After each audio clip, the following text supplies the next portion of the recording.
उत्तराखंड को यूं ही देवभूमि नहीं कहा जाता। यहाँ के हर कण कण में देवता विराजमान हैं। यहाँ की दैनिक दिनचर्या में देवी देवताओं का विशेष महत्व है। यहाँ मां नंदा को बेटी की तरह विदा किया जाता है तो 5 पांडवों को रक्षक के रूप में पूजा अर्चना की जाती है।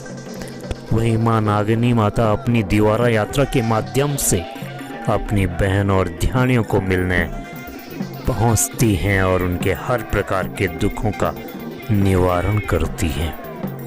जहां देवी देवताओं को मां का स्वरूप भी माना जाता है तो बेटी का स्वरूप भी। जहां भगवान कृष्ण भी पूजनीय हैं तो 5 भाई पांडव भी।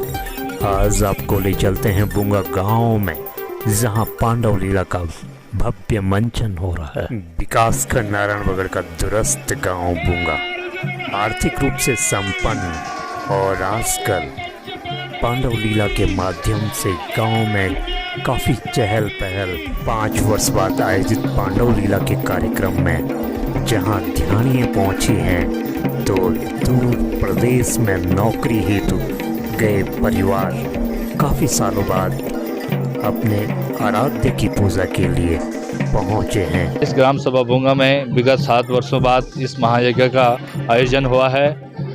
यह यज्ञ हमारी ग्राम सभा में लगातार 3 वर्षों के अंदर होता था, लेकिन किसी कारणवश ये बीच में नहीं हो पाया। 7 वर्षों बाद इसका आयोजन हो रहा है। सिरगुर क्षेत्र के इस ग्राम सभा बुंगा का यह पांडव लीला ऐतिहासिक रहा है। यहाँ के जो कहते हैं कि जो आज तो शास्त्र हैं, हमारे बीच शास्त्र पहुँच चुके हैं। जब शास्त्र नहीं थे तब यहाँ के शास्त्रीय लोग पूरे क्षेत्र में लोग इनको पूरे परगना बदान से लेकर के लोबापट्टी से लेकर के हमारे चांदपुर में यहाँ के शास्त्रियों को बुलाते थे जो पूरे महाभारत का खंडन करते थे।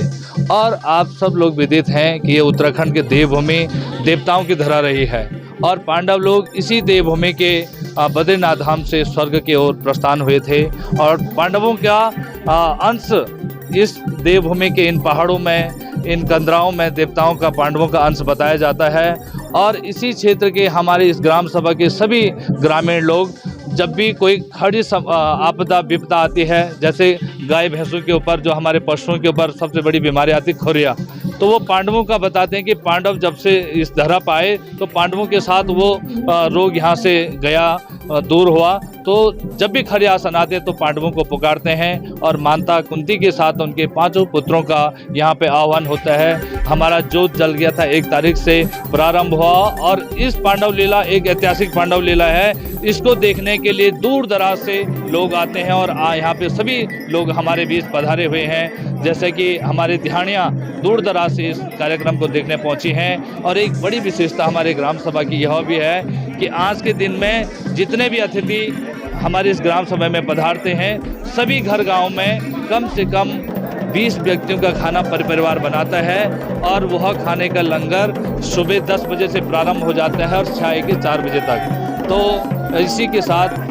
हमारा इस ग्राम सभा बुंगा में यह भी है कि जो देवी देवताओं के आह्वान के ऊपर जो भी लोग यहाँ पे किसी मन्नत को लेकर के आते हैं, तो हमारे यहाँ पे हमारे भूमियाल हैं बिनसर देवता, शुदा देवता, हित देवता। इन भूमियालों से जो हमारी महिलाएं बिना पुत्र के जो रह जाती हैं, तो पुत्र का वरदान इन भूमियालों की ओर से उनको मिलता है। जो अपने सच्चा श्रद्धा से यहाँ पे आते हैं उनको पुत्र वरदान के रूप में मिलता है। ऐसा हुआ है, लोग मानते हैं।